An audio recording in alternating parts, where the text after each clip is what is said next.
Welcome to Chana Talks Live TV. I'm Chana Gilman, your relationship mastery mentor. First, I have to say it is so gorgeous here. The wind is blowing, it's coolish, and there's only one other person by the pool. So, I have been asked by many of you to please share what I have said I might do in terms of what I've learned through my mother's Alzheimer. And here's my mother's still with us. I mean, miracle of miracles. I'll spare you the details, but there is such a kindness, and trust me, no one can die until Hashem, God, universe, says it's time to come home. It's unbelievable, and I am so grateful to be part of her process. So, what have I learned? Hi, Angie. The deal is like this, people. When the process first starts, and they get a little bit kind of wacky, you might think you're losing your mind because what's going on? What's wrong with them? Why did she lose her keys all the time? Why is he asking that question? What do you mean you disappeared? And because you're not tuned in, you know, nobody's waiting, well, tomorrow the Alzheimer's process will start, or the dementia. So until you plug into it, you could think you're having some problems. Trust me, you're not. So as we go along, you realize things are up and they have to be evaluated. So you take them to the doctor. Hi, Gila. You take them to the doctor for evaluation. Trust me, it is so painful to watch them not have the answers. What's your name? May or may not know. And usually they're very good at covering up. My mother was a master at covering up emotions her whole life, so this was just perfect. What date is it? Who's the President of the United States? How would I know that? I'm not into politics. That was the answer. Do you know what year it is? Of course I know the year. What are you asking such ridiculous questions for? But never answered. Now the hardest part is your sense of shame and not wanting to answer for them or to coach them into an answer. To just sit quietly. Oh my gosh, it's painful. Now the hardest part for my mother was understanding that something was happening to her. When she was already like moving along, she would get so frustrated. What's happening to me? Why is this happening to me? What's wrong with me? And she would sob and she would cry, and it would be so sad. Well, I didn't sit there and say, Mom, you're losing your mind. That's the problem. I just tried to comfort her. Well, come on, let's find what you need. They're here. Your keys are here somewhere. You know, you're just having a hard day. Just a comfort or a distraction. Not saying, oh, I know you're really getting wacky. All you do is ask the same question. Stop shaming these people. Don't shame anyone or laugh at them. They are aware. So the hardest part was watching her suffer through that. But as she moved over, once she crossed over the line into Alzheimer's with no cognitive anything about what was happening to her, she had no problems. She had no problems. She accepted her life. She didn't know anything was wrong in her life. Now the hard part for me was obviously the repeated questions over and over and over again. That's hard for all of us. But I want to tell you that if she asked me 12 times, where's my lipstick, I got up and took her and showed her where it was. I answered every question with the same tone of voice as if it was the first time she asked. Beautiful people, it's not about you. Do you understand that? The hardest parts for me were when the eating became very difficult, where they play with their food and they put the mashed potatoes into their coffee mug instead of into their mouth, and it's just spills off the fork and they don't find their mouth, and the lack of hygiene. This is a big piece that happens for them. Thank God my mother is in an assisted living. She's in a memory care unit for the last 2 years, but we were able to order higher help so that people could start taking care of her hygiene. She resisted, she fought it. I'm not a child, what do I need this for? She would fight them. Finally, she just gave in to it. When the food issues became very hard for me, I did what was good for me. I stopped visiting her for several months around meal times. If you're the sole caregiver, you've got to make it work for you without guilt. Meal times bothered me. I couldn't watch that. And she still resisted us taking the fork and feeding her, right? So I couldn't watch that mess. So my visiting times became before or after any of the meals.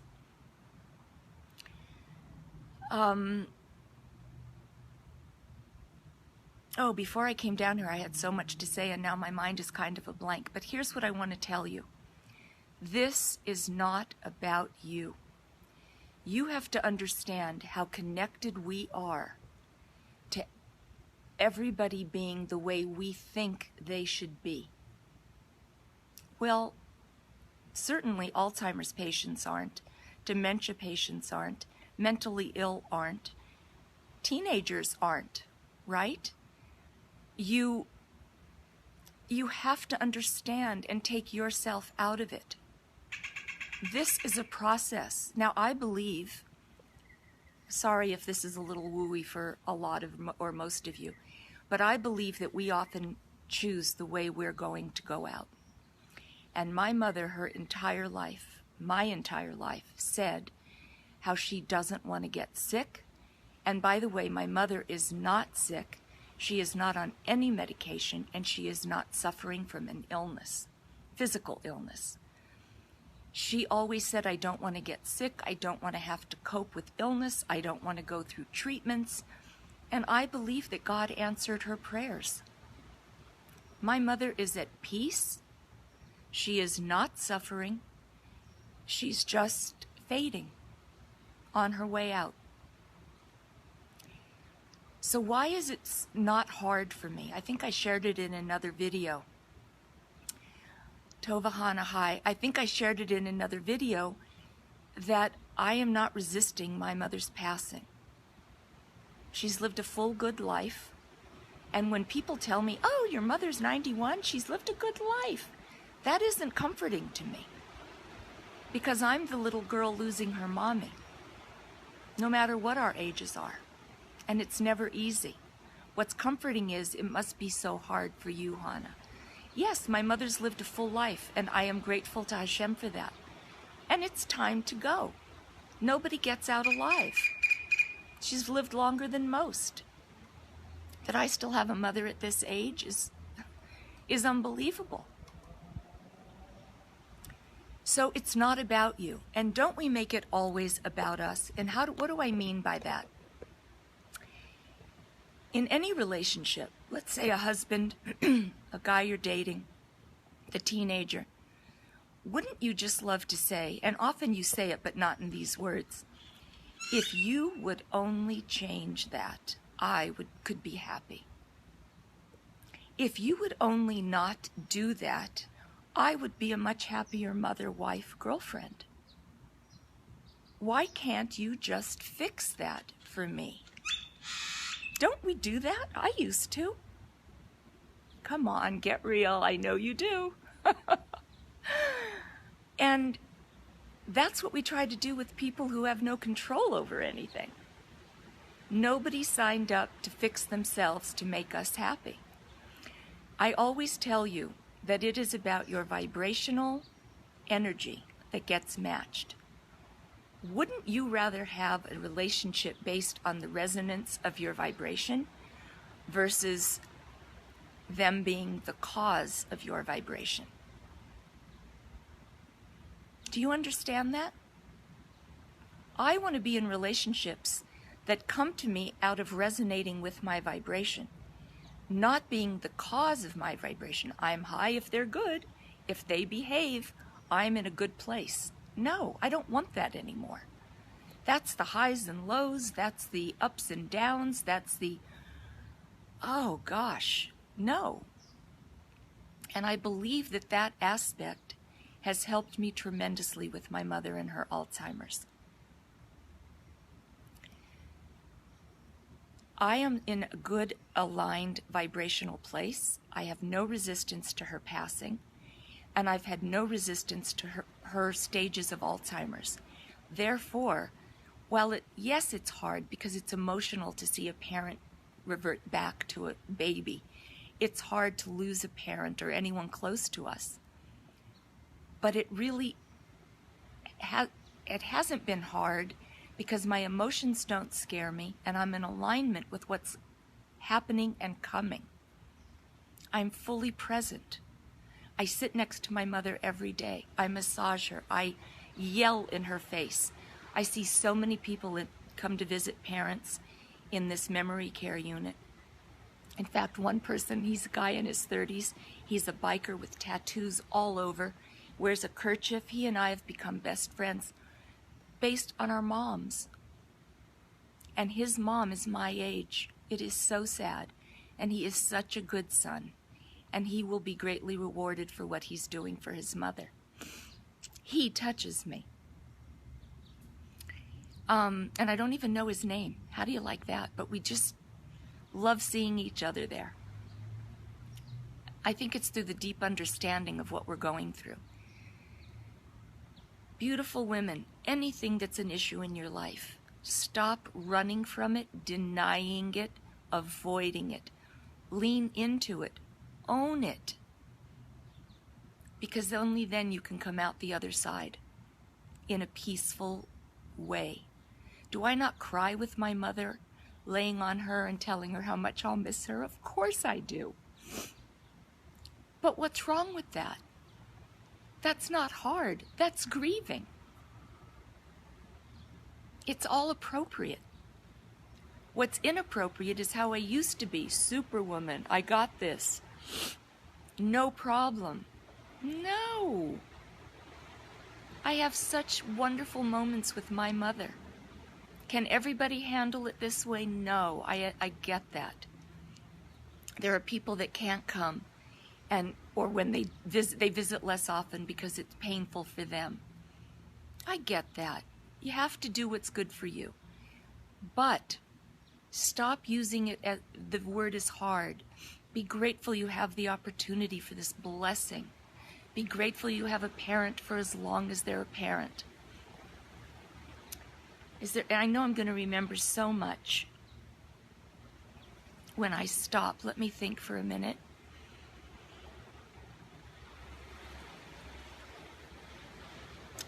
Just be where they're at. Two things has helped me that came to my life years before my parents with their dementia and Alzheimer's. One was when we went to look at this facility before my parents even moved into assisted living. We went to look at this memory care unit. And the woman said to me, it was my first exposure to dementia, Alzheimer's people. And she said then, I'm going back, I was still living in Israel, it's got to be well over 10 years ago. She said then that the biggest piece is that when a woman or a man comes up and says, "Hi, Faggy," when a woman or a man comes up and says, "Where's my husband?" or "Where's my wife?"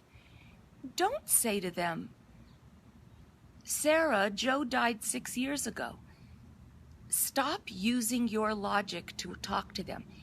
Say, "You know what? Let me go find him." Because beautiful people, by the time you turn away, they forgot they asked the question. When they ask the same question over and over, a friend of mine has a mother who's going into Alzheimer's, and the mother keeps asking, did her husband pay, my friend's husband, pay a certain bill? And she keeps saying, "Mommy, he will, he's going to, Mommy, he," and she asks over and over in an agitated state.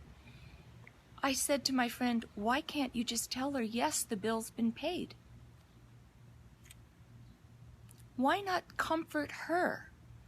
No, we've got to be logical, and they have to know the truth, and that'll make them be stronger, and then she'll stop asking. No. She may now have another question she'll ask you 2,400 times, but at least that one is over. Yes, it's been paid. Calm them. They aren't doing anything to you. It is happening to them.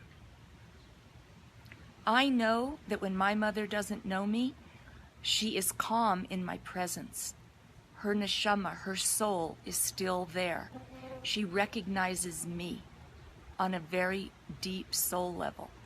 When I hold her hand, she squeezes mine.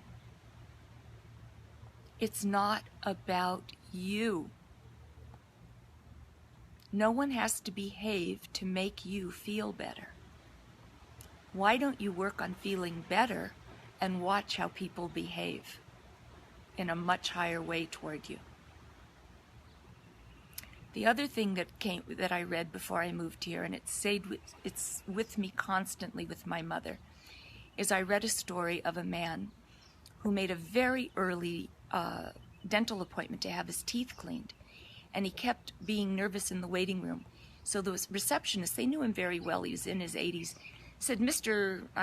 Smith, why are you so anxious? He says, I have to get to my wife to have breakfast with her. So the receptionist said, but Mr. Smith, you know she doesn't know you or that you're even there with her.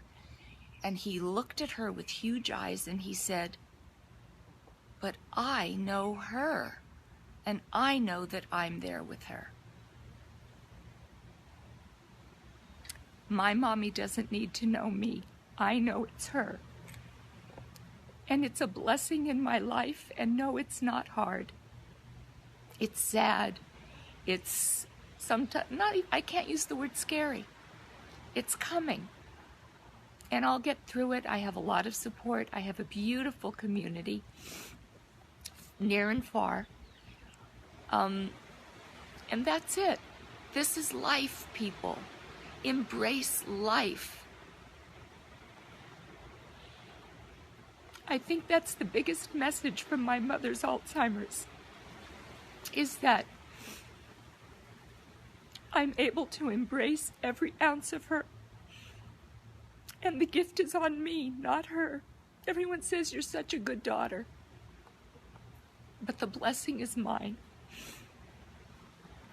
I love you. You are beautiful women. Own it. And stop using the word hard, even if it feels hard. Don't say the word hard. Your language matters. I love you. Join my private Facebook group. I'll be live in there tonight at 7 p.m. Pacific. We're talking about desires and discontent. Ooh la la. Join the group, Relationship Mastery with Confidence and Dignity. And I am Chana Gilman, your Relationship Mastery Mentor. I will see you soon, everybody. Bye-bye.